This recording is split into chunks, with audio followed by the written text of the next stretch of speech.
Va ora in onda Oltre la pagina.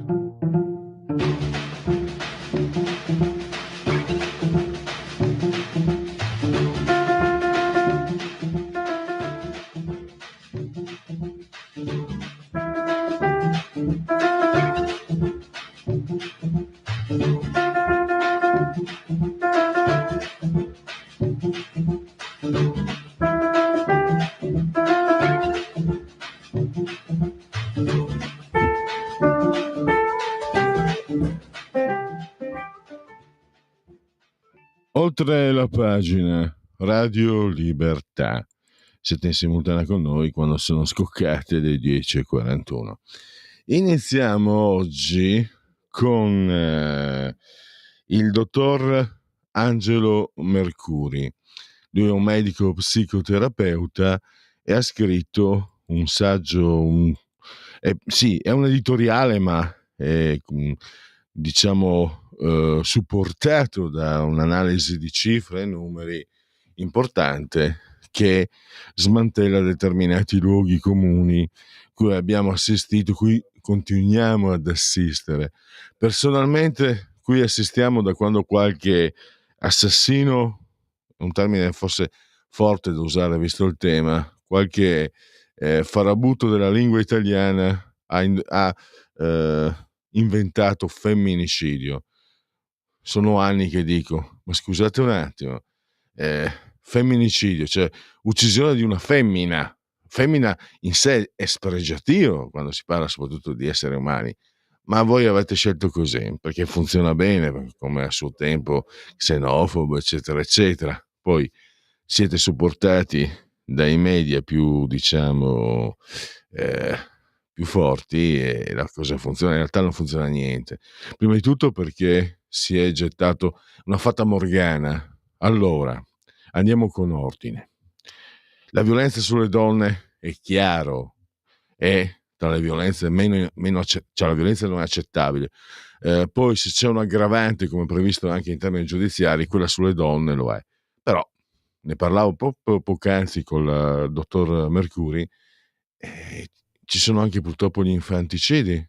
Allora vogliamo fare la classifica, l'hit parade come quella di Lelio Luttazzi? Allora vengono gli infanticidi. E gli anziani? Guardate che molti, l'Italia sta diventando vecchia, anche chi vi parla sta andando incontro alla mezza età. I maltrattamenti nelle case di riposo hanno percentuali elevate. Come mai non si parla? È solo femminicidio. Non solo, femminicidio colpa del maschio. No, come se non esistesse la responsabilità individuale. Difatti anche i moderati, anche quelli che accettano lo status quo, si sono incazzati quando ho sentito dire colpa del maschio, quando Giulia Cecchettin, che poi è venuto fuori il disastro, il padre che aveva i tweet dove diceva cose indicibili, pornografiche, con la moglie malata terminale, e lui andava a divertirsi con cose pornografiche sui tweet.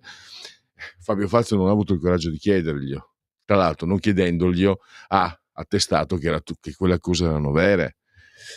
La nonna che presentava il libro, se avete fatto caso, hanno cominciato a mettere da parte, perché è pieno di cose impresentabili. Ma impresentabile se la situazione è quella di voler colpevolizzare un genere.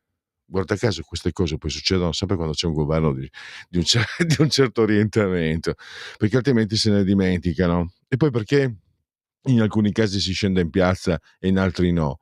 Quella era anche una bellissima ragazza incinta, uccisa con non mi ricordo più quante accoltellate qui a Milano da quel mostro schifoso. Come mai non sono andate in piazza? Boh, questo è già un punto.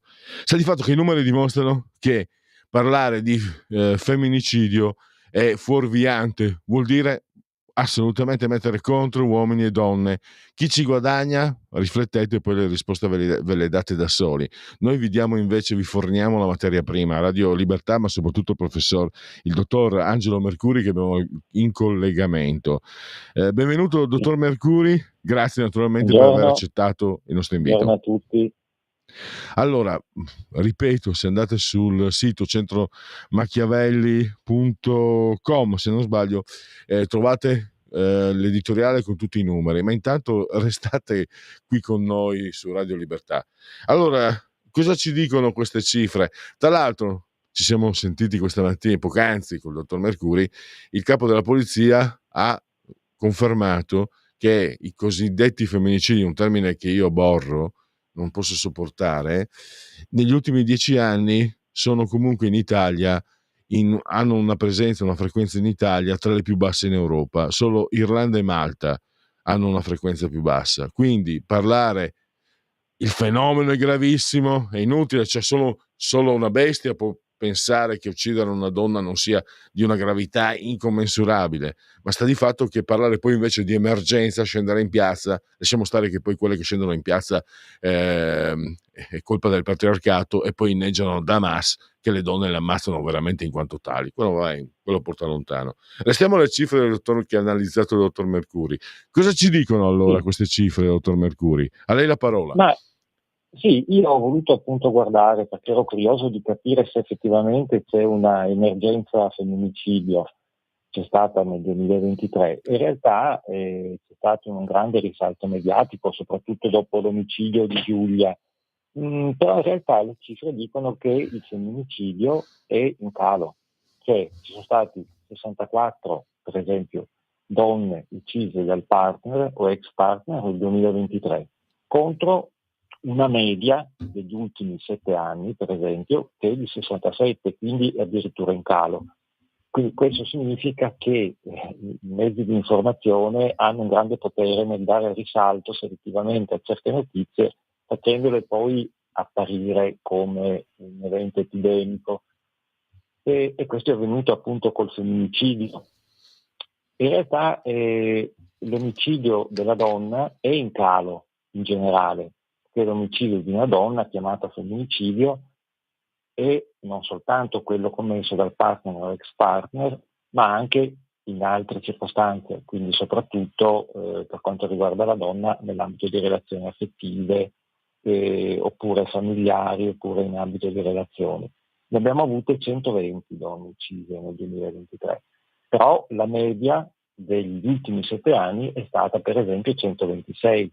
Quindi ecco, questa emergenza, questa paura diffusissima tra le donne che si sono rintanate in casa perché hanno detto qua ci sono tutti i maschi che ce l'hanno con noi, dietro ogni angolo c'è un maschio che si sta aspettando per ammazzarci, in realtà è stata una cosa gonfiata dai mezzi di informazione, diciamo così. Ora, che sia gravissimo il femminicidio siamo d'accordo, però io facevo anche una riflessione, cioè se noi guardiamo i dati poi, sempre i dati che ci fornisce il Ministero dell'Interno, in particolare la Polizia Criminale, i dati degli omicidi volontari, noi vediamo che i maschi vengono uccisi da sempre molto più delle donne.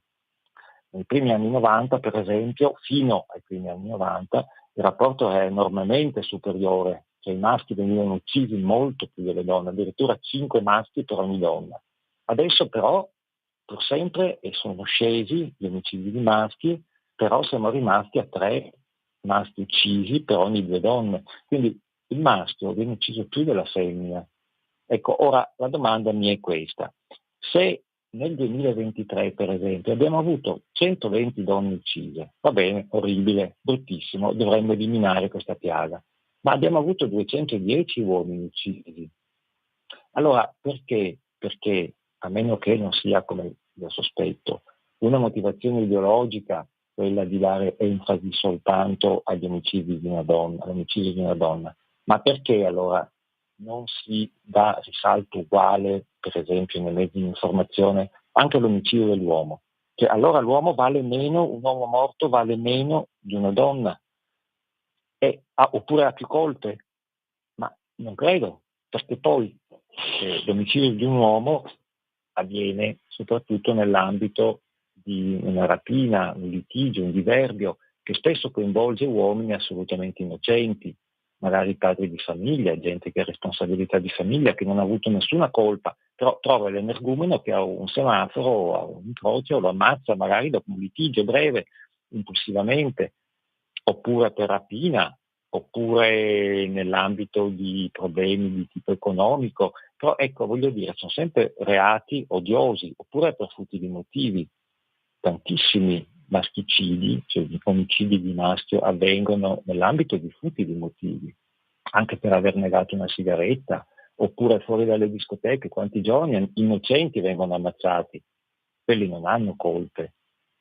eppure vengono ammazzati per futili motivi. Ecco, anche il futile motivo è un aggravante dell'omicidio, come lo è ovviamente quello di un omicidio nell'ambito di una relazione affettiva. Quindi voglio dire, la gravità è uguale, eppure i maschi vengono uccisi più delle donne, ma non se ne parla, cioè si parla esclusivamente del femminicidio. Questo qua non è accettabile, secondo me. Si Più che altro, intuisce ovviamente, ecco. la Tra interrompo, l'altro dottor poi, Mercuri, è perché allora io ho una certa età, le ho detto, sono metà veneto, metà friulano, anche dalle nostre sì, parti fino a 30-40 anni fa c'era la discriminazione è un problema, ma se tu mi affronti questo problema con l'imbroglio, come viene fatto, come lei ha spiegato benissimo, allora allontani la possibilità di una soluzione.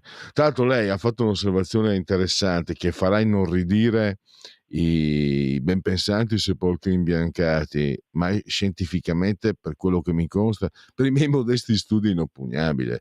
Se il maschio fosse quella minaccia che certe fanatiche e fanatici, anche giornalisti esaltati, politici esaltati, vogliono fare intendere, le donne starebbero per estinguersi. Invece le donne hanno un'aspettativa di vita superiore al maschio e sono, dal punto di vista numerico, mi sembra un po' in tutto il pianeta, superiori come numero al maschio. Quindi magari qualche sepolcro imbiancato potrà inorridire, però parliamone, cioè, questo è un termine, questo è un dato scientifico, non è un'invenzione. Prego. sì, dico, certamente, quindi voglio dire, evidentemente si è creata una sorta di convivenza pacifica tra uomo e donna, no? Che adesso si cerca di sovvertire in qualche modo, no? Per motivazioni ideologiche, ma in realtà da sempre uomo e donna hanno creato un loro equilibrio, per cui non è che l'uomo sia sempre un carnefice prevaricatore sulla donna e la donna sia la povera vittima, non è così. Cioè, nei secoli si è sempre mantenuto un certo equilibrio. In qualche modo la prova, per chi conosce la biologia, è il fatto che la donna vive anche più dell'uomo, è più in buona salute, vive più a lungo e non è più infelice dell'uomo, assolutamente. Quindi in qualche modo, al di là di tutto, si è creato un equilibrio. Quello che invece si nota, ed è molto interessante e va notato, è che proprio in quei paesi dove si è cercato di abbattere, si sta cercando di abbattere, anzi si è arrivati ad abbattere tanto le differenze di genere a livello di guadagno, a livello di prestigio sociale, a livello di tutto, cioè maschio e femmina sono diventati molto simili, cioè i paesi del nord Europa, quindi Norvegia, Danimarca, Svezia, Finlandia, lì c'è la maggior percentuale di violenza sulle donne. Questo si chiama paradosso nordico, l'hanno denominato così, cioè proprio nei paesi dove c'è una minor differenza di genere c'è una maggior violenza sulle donne. Dottore, mi permetta una domanda, questo paradosso nordico a me non sembra sbagliato, anzi per me è giusto, il massimo grado di parità ci mancherebbe. Non è che sia anche nato da una aggressività, colpevolizzazione nei confronti del maschio? Cioè si vuole questo voler raggiungere il risultato, secondo me, cioè è indispensabile, ma non perché per morale, etica, eccetera. Se uomini e donne accedono, donne e uomini accedono in modo egualitario a delle possibilità, miglioriamo la comunità. Quindi miglioriamo tutti se le donne hanno le stesse possibilità dei maschi. Per quello io da quel punto di vista lo sostengo. Ma quello che succede in questi paesi potrebbe essere figlio appunto di colpevolizzazione. Io la stavo ascoltando, mi è venuto in mente un'osservazione naif. Insomma, la storia dell'umanità è fatta anche di rapporti, anzi, probabilmente in modo maggioritario sono rapporti tra uomini e donne che funzionano, che durano, che vanno bene. Non è che per caso quelle che scendono in piazza sono invidiosi, glielo dico, dottore, perché a giugno sono 34 anni che convivo con la mia compagna. Non è che queste che vanno in piazza, e gli assicuro che io proprio non faccio parte dei maschilisti, eccetera, eccetera. Tra l'altro è una tosta, non potrei neanche permettermelo, tra l'altro.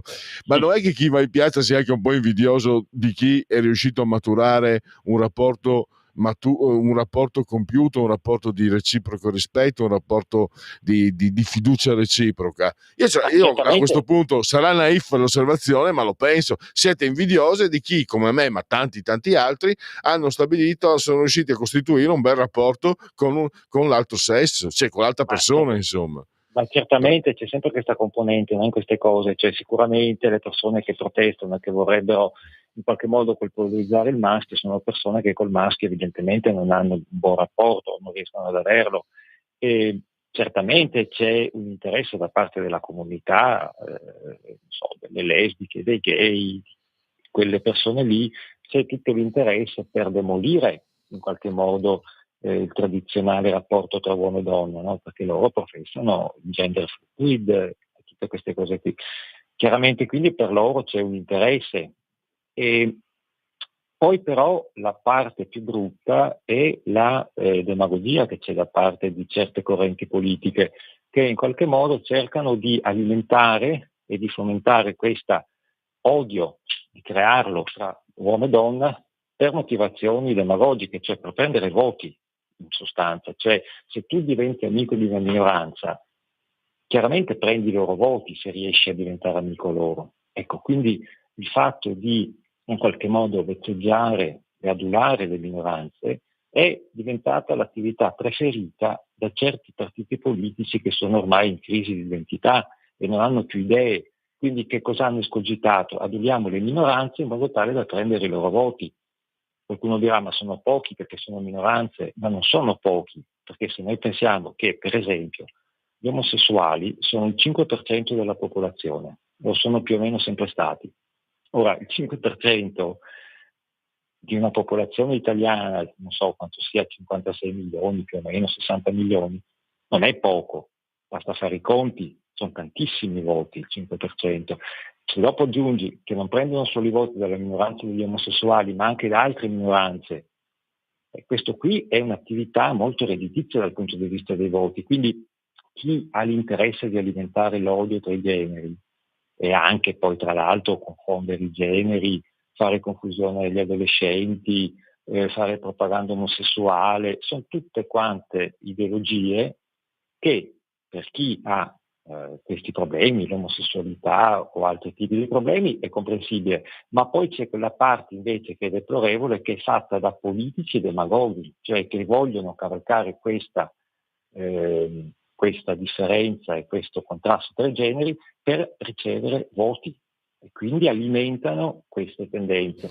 Nello stesso, in questo contesto c'è anche il tentativo di gettare, come dire, odio, di creare odio tra uomo e donna, alimentando questa visione dell'omicidio della donna come atto di patriarcato. È un tentativo di alimentare questo odio in modo però demagogico, cioè chi lo fa a livello politico e poi a livello di mezzi di informazione lo fa non perché ci creda, ma lo fa perché ha l'interesse per un ritorno di voti. Certo, non è solo a livello politico, tra l'altro, anche a livello economico. Siamo in conclusione. Mi permette di puntualizzare. Personalmente non credo, spero che non sia un problema essere omosessuali, non voglio che sia un problema, pretendo, esigo come seguace di John Stuart Mill on Liberty, la libertà, anche 1 su 1 miliardo deve essere libero, altrimenti non funziona la libertà, quindi per me non può essere un problema. Credo altresì però che quello che dice lei sia corretto, cioè sul fatto che se noi alimentiamo l'odio tra i generi, se noi cominciamo a insufflare, cominciamo a dire che tu sei gay, chi non è gay è tuo nemico, è chiaro che vogliamo contrapporre. Ho una certa età, ripeto, vengo dalla provincia, ripeto, credo che si stia andando incontro finalmente verso una normale è un termine un po' controverso, una situazione sì, di normalità per gli omosessuali. Ci stiamo dando incontro, non è che non ci siano problemi, anche, però giustamente, ma se ci sono questi che continuano a insistere, a sottolineare, poi lasciamo perdere dottor Mercuri perché qui ne abbiamo parlato, se mi fai la legge Zan che vuoi tapparmi la bocca, poi non puoi dirmi perché io non voglio avere la bocca tappata che io sono omofobo. Questo non me lo puoi dire, però questi lo dicono. Così fanno passare chi è contro l'articolo 4 della legge Zan, che è un articolo liberticida che tappa la bocca alle persone e le opinioni, li fanno passare come omofobi, e questo secondo me aggrava la posizione degli omosessuali. Certamente, ma anche la propaganda però dell'omosessualità dovrebbe essere, come dire, vietata, perché la propaganda dell'omosessualità, per esempio, fa molto del male agli adolescenti e ai giovani, perché far sembrare come una libera scelta è anche una qualche cosa di perfettamente normale. Il fatto di scegliere l'omosessualità o la bisessualità è un danno che si fa ai giovani, perché non è vero.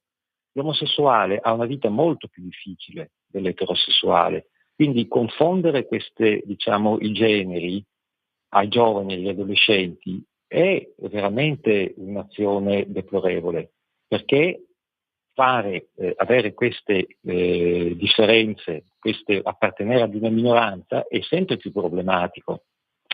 Quindi ecco, farlo per demagogia è una cosa veramente dal punto di vista del bene ai giovani, è una cosa deplorevole. Dopo chi è omosessuale davvero, benissimo, io sono pienamente d'accordo che deve essere, come dire, avere tutti i diritti degli altri, però non fare propaganda, non farla passare come qualche cosa quasi di attuale e di auspicabile. Anche perché purtroppo abbiamo sfondato i tempi. Io a me le dico, dottor Mercuri, se qualcuno vuole portare avanti, vuole spiegare che l'omosessualità, eccetera, però quando lo fai a discapito dell'eterosessualità, quando vuoi farmi passare che l'eterosessuale è uno sfigato troglodita, scimmione, schifoso, inferiore, allora aspetta, parliamone, cioè siamo tutti uguali fino a prova contraria. Allora, dottor Mercuri, purtroppo veramente abbiamo sforato, il tempo è volato, grazie anche a lei e alle sue esposizioni e ai numeri interessanti. Mi auguro Grazie di a voi. risentirla presto e grazie ancora. Grazie a tutti, arrivederci. Stai ascoltando Radio Libertà. la tua voce libera, senza filtri né censura. La tua radio.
Benissimo, allora con il grande Francesco ci stavamo abbandonando a digressioni, a squisite digressioni culinarie. La cacio e pepe. Ho scoperto ci sono dei rigatoni favolosi, meravigliosi, superiori anche agli spaghetti. Ci appropinquiamo al fine settimana, perché non parlare anche delle piacevolezze del cibo. Noi parliamo invece di un argomento economico. Tra poco avremo il prossimo ospite, naturalmente questo ve lo ricordo, è sempre oltre la pagina di Radio Libertà. Siete simultanei con noi quando scoccate le 11.08. Noi qui siamo con Francesco splendidamente sulla tolla di comando e regia tecnica, entrambi sospesi a 270 metri sopra il livello del mare, 24 gradi centigradi sopra lo zero, 4 interni, 4 esterni, 44% l'umidità e 999,1 millibar la pressione. Come sempre l'abbraccio forte forte forte rivolto alla signora Adriana Angela, alla signora Clotilde e alla signora Carmela. Loro ci seguono, ma ci seguiscono anche, lo ammette la sintassi, dal canale 252 del digitale televisivo terrestre. Potete continuare comunque, perché questa è una radiovisione, chi si abbona a Radio Libertà campa oltre 100 anni. Meditate gente, meditate. Potete continuare a farvi cullare dall'agido suono digitale della Radio DAB, naturalmente, e poi anche seguirci ovunque vi siate grazie alle applicazioni apps Android, con smartphone, iPhone, tablet, mini tablet, iPad, mini iPad. Alexa, accendi Radio Libertà, passaparola, ve ne saremo riconoscenti. C'è come sempre il profilo Facebook che vi permette di orientarvi al meglio all'interno della programmazione di questa radio, di Radio Libertà, e poi Twitch, che è un social di ultima generazione, e l'ottimo abbondante sito radiolibertà.net. Allora, adesso stiamo cercando di metterci in collegamento con il secondo ospite di questa trasmissione, che è Sergio Luciano, direttore di Economy.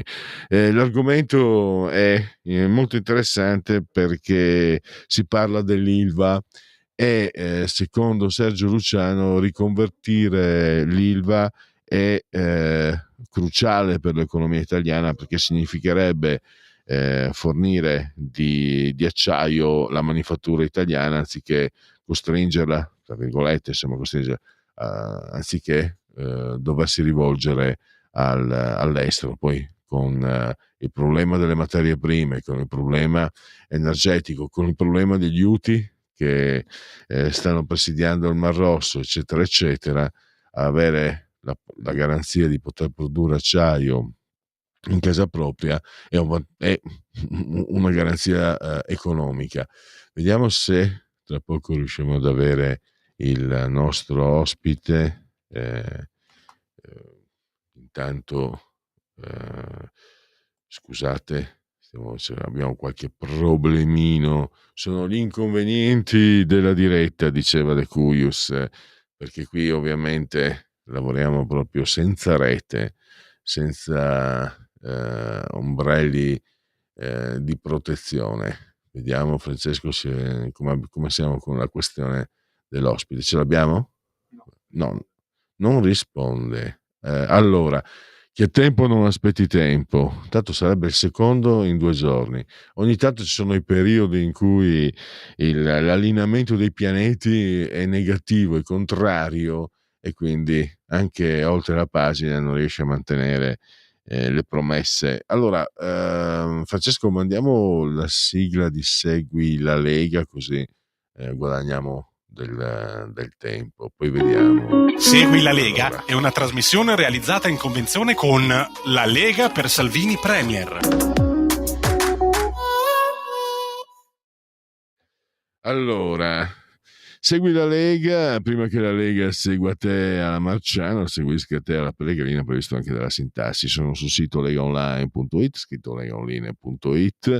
Molte cose si possono fare su questo sito, per esempio scaricare il libretto PDF in formato PDF, che vi permette anche sul cellulare di leggere le iniziative portate a termine dall'attuale governo grazie alla presenza della Lega. Poi naturalmente il calendario delle feste della Lega, un appuntamento tradizionale che adesso l'orso che vi sta parlando è sempre più, tra l'altro, è sempre più, come dire, ha sempre più difficoltà ambulatorie, deambulatorie, sono sempre più rinchiuso nella mia caverna, nel mio antro, ma ricordo, insomma, in tempi più o meno lontani, che queste feste funzionavano anche per chi non era leghista, perché comunque prima di tutto c'era il piacere di stare insieme, poi è chiaro che non venivano quelli dei centri sociali, però persone magari non abituate a seguire la politica venivano lì, si chiacchierava, eccetera.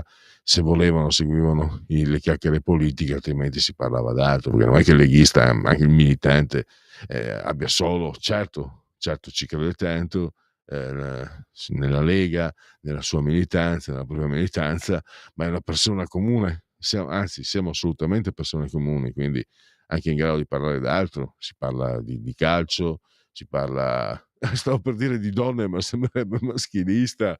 Attenzione, si parla anche di cinema, si parla anche di cultura, tanti sono si parla di lavoro, si parla delle problematiche quotidiane, delle difficoltà in queste feste. Quindi non pensiate che tutto sommato, sentite cosa vi dico, mi era capitato da giovane di andare dalle mie parti qualche festa dell'unità perché la birra costava meno e non per altro, ma poi stavi lì alla fine, non è che erano tutti falce e martello a tutti i costi, insomma. Cioè, l'appassionato della politica è una persona comune che ha questa passione.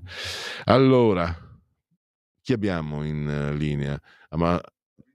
Fabrizio Amadori, anziché Sergio Luciano. Allora, che succede? Cosa facciamo? Fabrizio, intanto benvenuto naturalmente a questa trasmissione. Grazie per l'opportunità. Allora, Fabrizio, con te di solito affrontiamo tematiche di ordine più strettamente culturale, letterario, e volevo chiederti, con Sergio Luciano, direttore di Economy, il tema che avevo preparato, che si rifaceva anche a un suo articolo uscito pochissimi giorni fa su sussidiario.net, era la riconversione dell'Ilva. Dopo l'esperienza che non si è rivelata positiva, anzi è stata pressoché fallimentare con gli indiani di ArcelorMittal, c'è un impasse e secondo Sergio Luciano ci sarebbe la soluzione a portata di mano, che è l'Arvedi, il gruppo Arvedi di Cremona, che a quanto pare sta facendo molto bene con le acciaierie di Terni, no? Acciaierie di Terni che sono proprio anche, tra l'altro, un riferimento storico.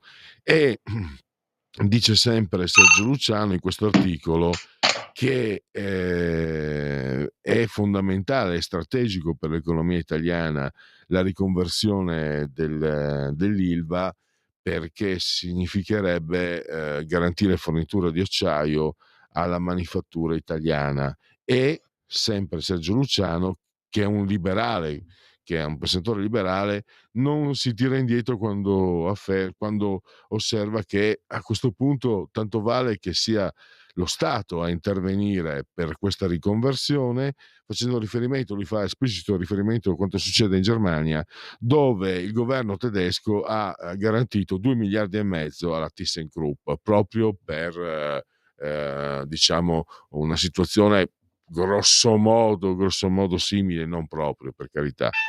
Ecco, volevo capire. Scusa, sono in linea, Sì. a dopo, ciao. E quindi scusami la domanda?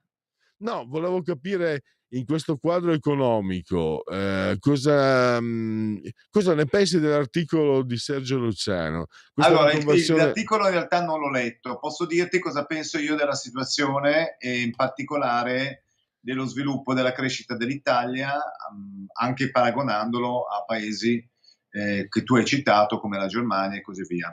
Ovviamente anch'io sono un buon lettore di giornali, leggo anche Economy dell'ottimo Sergio Luciano, questo specifico articolo no, è questo che voglio dire, Sergio lo leggo sempre volentieri, perché è molto brillante. Posso dirti questo, è ovvio che l'acciaio è diciamo, un elemento fondamentale per l'Italia, perché l'Italia è un grande paese manifatturiero, questo è indubbio. Non è vero che siamo in un'epoca di post-industrializzazione, o meglio, è vera metà, nel senso che, come fanno notare molti osservatori, anche quei paesi con un altissimo livello di terziarizzazione dell'economia stanno cercando di richiamare le industrie sul proprio suolo nazionale, quelle che hanno diciamo diversificato la produzione ma lo hanno delocalizzata anche, e questo la dice lunga su un nuovo orientamento che è legato sì a questioni geopolitiche. Non si può più lasciare in mano ai soliti noti come la Cina, che è una dittatura, non ce lo dimentichiamo noi, ma mai delle produzioni strategiche per la crescita dei paesi dell'Occidente. Ma c'è anche proprio un discorso che le aziende industriali sono fondamentali da vari punti di vista, compreso quello della crescita di un paese dal punto di vista economico, sociale, per creare anche un tessuto più vario, per creare una situazione più forte. Non a caso, se voi notate, l'Italia, che ha un PIL decisamente inferiore ormai da anni alla Francia o al Regno Unito, comunque spicca per la sua forza manifatturiera, dato che la manifattura italiana è seconda soltanto a quella tedesca. Quindi, a fronte di un PIL che ovviamente tiene conto anche del terziario più basso, nettamente più basso ormai, qua ci dovremmo fare qualche domanda, sia di quello francese che di quello britannico, per il quale vale anche ovviamente il valore della moneta, che è diverso da quello dell'euro, è superiore. Fatto sta che alla fine però l'Italia spicca per questa manifattura che è molto invidiata, tant'è vero che non solo la Germania si può prendere in considerazione per il discorso che facevi, ma anche la Francia sta continuando a cercare di attirare aziende italiane non solo sul suo territorio. Una informazione, adesso tu parlavi dell'acciaieria di Taranto, che è assolutamente importante, che però va anche affrontato sul piano dell'ambiente e della tutela della salute, però c'è anche il discorso, leggevo ieri sui giornali, di questi mini reattori nucleari che sono un'eccellenza italiana e che giustamente i francesi si vogliono accalappiare, se ne vogliono appropriare, portando la produzione in Francia. Anche questa è una bella domanda da porsi. Come mai siamo in Europa e poi però i francesi vogliono le cose italiane tirandole via dal territorio italiano? Adesso parlo di francesi, possono essere anche altri paesi, però sappiamo che la Francia in questo segue da tempo, in nome, fammi dire, di una grandeur che è ideologia, a questo punto asfissiante, intollerabile, se a miei occhi perlomeno, segue questa politica, cioè di combattere una delocalizzazione, quando la delocalizzazione vuol dire un'industria che fino al giorno prima era di un altro paese, se si può si porta sul territorio nazionale, soprattutto io credo quando loro lo considerano strategica per la difesa degli interessi nazionali. Interessi strategici, ripeto, perché è ovvio che un conto è produrre soia e un conto è produrre reattori nucleari, mini reattori nucleari. L'Italia, ad esempio, in questo è un'eccellenza, e stiamo attenti perché rischiamo di farci portare via sotto il naso anche questo. Quindi quando tu dici lo Stato deve intervenire, facevi l'esempio dell'acciaieria, io farei l'esempio anche di questi mini reattori nucleari, ma ci sono molte cose in cui l'Italia è un'eccellenza. Allora la domanda è, lo Stato, quella che tu ponevi, lo Stato può intervenire oppure no? Ma è ovvio che può intervenire. Non ci dimentichiamo che la Corea del Sud ha sviluppato alcuni giganti che oggi noi conosciamo tutti a tavolino con risorse innanzitutto pubbliche. Quindi non è che lo Stato deve essere demonizzato in quanto Stato, lo Stato è fatto di persone. Se queste persone sono in grado di sviluppare delle politiche economiche in sinergia ovviamente con i privati e in sintonia con quello che è il mercato nazionale, ma soprattutto internazionale, come in questo caso, parlo della Corea del Sud, ebbene, benedetto Stato. Però bisogna saperlo fare, bisogna mettere i manager giusti, bisogna fare le politiche industriali giuste, bisogna capire quali possono essere le ricadute sul territorio, bisogna capire quali sono le ricadute su altri competitor italiani, nazionali e stranieri. Cioè, c'è tutto un discorso da fare, che però credo nei ministeri italiani abbiano risorse per poterlo capire. Bisogna avere solo la volontà politica di riuscirci. L'Italia è un grande paese manifatturiero, teniamoci stretto a questa manifattura, ora però cerchiamo anche, scusami, voltando pagina, Pierluigi, di sviluppare anche tutto un discorso legato ai servizi, ad esempio intelligenza artificiale, la rete. Non ci dimentichiamo che la new economy e la new technology,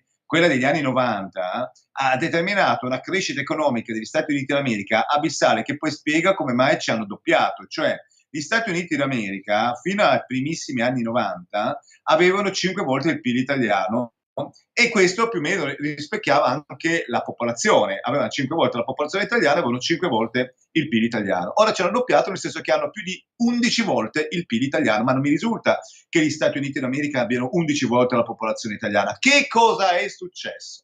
È successo evidentemente che gli americani hanno investito certamente su un certo tipo di industria, ma hanno investito soprattutto su servizi legati a settori strategici. La rete, ad esempio, è un settore strategico. In Italia e in Europa non abbiamo dei competitor ai famosi soggetti americani che tanto fanno gola a tutti, e che però contribuiscono in maniera rilevante non solo alla crescita dell'economia, ma anche allo sviluppo e all'innovazione degli Stati Uniti. Pensa a Google.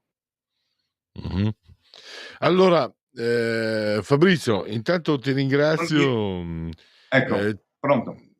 No, mi sono visto bloccato, adesso mi rivedo. No. Siamo arrivati al termine. Grazie, complimenti, perché conoscevo meno anche questa tua profonda conoscenza dell'economia. Con Fabrizio io amo parlare, lo ascolto e imparo, amo parlare di letteratura, di filosofia, questa estrema competenza di tematiche economiche la conoscevo meno. Sei multitasking, Fabrizio. Sono solo un buon lettore di giornali, di buoni giornali, a partire da quelli dell'ottimo Sergio Luciano, Economy. Fammi fare la battuta, il lancio pubblicitario. Dico agli ascoltatori: comprate Economy, con cui non c'entro nulla, sia chiaro, quindi non ho interessi, ma lo leggo volentieri, è un bellissimo giornale. Ma tutti i giornali comprateli, perché ci sono delle bellissime, tutti i grandi giornali perlomeno, comprateli, perché ci sono delle bellissime parti di commenti e analisi che farebbero gola, secondo me, ai filosofi. Se voi andate a vedere certi commenti sulle grandi testate, adesso non facciamo nomi, però certe volte c'è veramente da imparare. Quindi non è merito mio, ma di una buona stampa che ancora, grazie a Dio, c'è, soprattutto nella penna degli editorialisti, diciamo, che sono importanti in Italia. Lasciami dire, i giornali, eliminate le prime pagine, eliminate le pagine di politica, lasciate perdere le pagine di cronaca, che sono anche spesso fatte male. Devo dire che convengo con quello che dice Fabrizio. Nelle pagine culturali, anche di economia, ci sono delle tematiche. Io sono uno di quelli che sostiene, in realtà, Fabrizio, che i giornali ci fanno sapere quello che i padroni vogliono farci sapere, perché non ci sono più editori, ci sono padroni di giornale. Però il tuo suggerimento mi sembra molto interessante. Hegel direbbe: leggere i giornali tutti i giorni, la mattina, per motivi filosofici. In realtà, all'interno di una testata possiamo trovare delle pepite nascoste che sfuggono al padrone stesso, che possono essere interessanti. Richiede però un maggior impegno, un maggior sacrificio, maggior anche spesa di tempo. Però da questo punto di vista senz'altro è vero, Pier, però lasciami dire l'ultima cosa. Io ieri ero da un cliente a Milano, adesso sono a Genova, ho vissuto quasi tutta la mia vita a Milano, devo tornare a Milano, però adesso sono a Genova, sono andato in treno, l'ho incontrato, un signore che si è fatto da solo, che fattura milioni, si è fatto da solo, non aveva papà, mamma, eccetera, però si è trasferita a Milano. Noi abbiamo delle zone dove tu puoi crescere, delle piccole Americhe, le chiamo io. Quindi l'Italia è fatta anche per essere un pochino conosciuta meglio sul suo potenziale. Quindi io lo dico a me stesso, ma lo dico anche agli ascoltatori, che sicuramente moltissimi di loro sono super intelligenti. Facciamo una scommessa, cerchiamo di far crescere questo paese partendo da noi stessi, partendo dalle nostre capacità. Non ci sottovalutiamo, e questo potrebbe far bene non solo a noi, ma a tutta la comunità in cui viviamo. No, io spero che non siano tanti gli ascoltatori super intelligenti, altrimenti devo cambiare mestiere.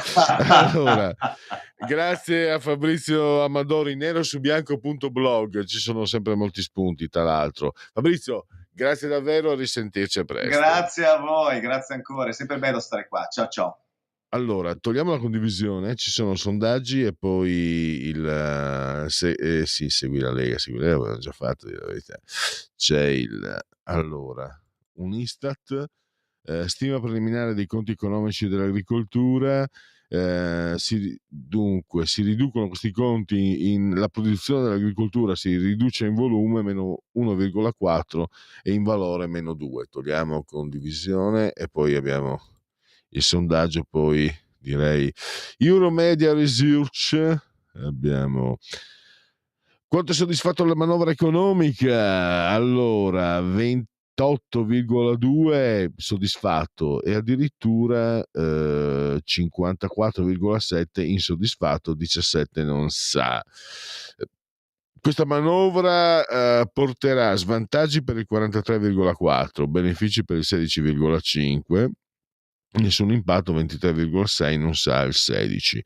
Parlando di tasse, mi aspetto meno tasse 8,4, più tasse 43,3, le stesse tasse 35,1, non sa il 13,1. Sempre in tema di tasse, lei promuove o boccia il governo Meloni, lo promuovo 28, lo boccio il 58,7, non sa il 13,3. Togliamo la condivisione. Tra l'altro una piccola osservazione da addetto stampa, qual sono stato e quale mi sento sempre, operaio e addetto stampa. Se i voti dei partiti, se i sondaggi, le proiezioni per i partiti di maggioranza sono rimasti grossomodo quelli del 2022, cioè maggioranza relativa vicino alla maggioranza assoluta, ma ci sono questi dati che si vengono riscontrati in modo anche abbastanza trasversale sull'operato del governo. Fatemelo dire, forse questo governo dovrebbe cominciare a comunicare meglio quello che sta facendo, perché per esempio sul piano economico il concordato fiscale sta facendo delle cose molto buone, sta portando a casa delle cose molto buone. Questo non me lo dice solo Giorgetti, io non parlo mai con Giorgetti, perché non ho contatti con i maggiorenti, me lo dicono magari persone con cui ci si scambia, eccetera. Però dopo ci sono questi sondaggi che evidentemente sono il frutto della propaganda di certi giornali. Oliver Hardy, genetriaci, ricorrenze e commemorazioni del 29° giorno di Nevoso, ovvero sia giovedì, Isoibbe, 18 gennaio, anno domini 2023 o 2023 che dir si voglia. Arrivederci. Montesquieu, lo Stato potere, lo Stato moderno con Montesquieu. Disse: dovremmo piangere, questa è una frase, sembra mia, dovremmo piangere per gli uomini alla loro nascita, non alla loro morte. Poi Cary Grant, fantastico, Archibald Leach, poi Danny Kaye, David Kaminsky, Cary Grant faceva Archibald Leach, no? Sì, l'ho appena detto, un comico di tanti anni fa, molto divertente. John Boorman, un tranquillo weekend di paura, ti cambia la vita. Un giocatore di basket molto famoso, Dino Meneghin, da Belluno. Kevin Costner, 3 nomination, 2 Oscar, balla coi lupi, ma la serie televisiva Yellowstone è davvero, secondo me, tra le migliori in giro. Vamos a bailar Calypso, cantava Eddie Medeiros, Uruguagia. Ivan Zamorano, che ha giocato anche nella Benamata, nell'Inter.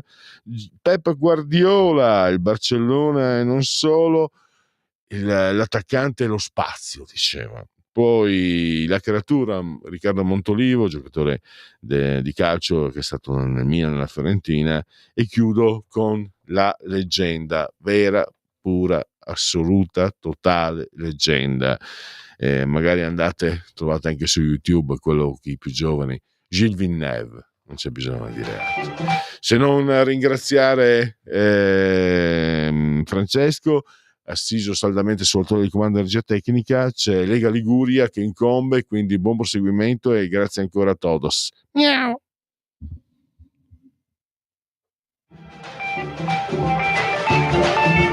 Avete ascoltato Oltre la pagina.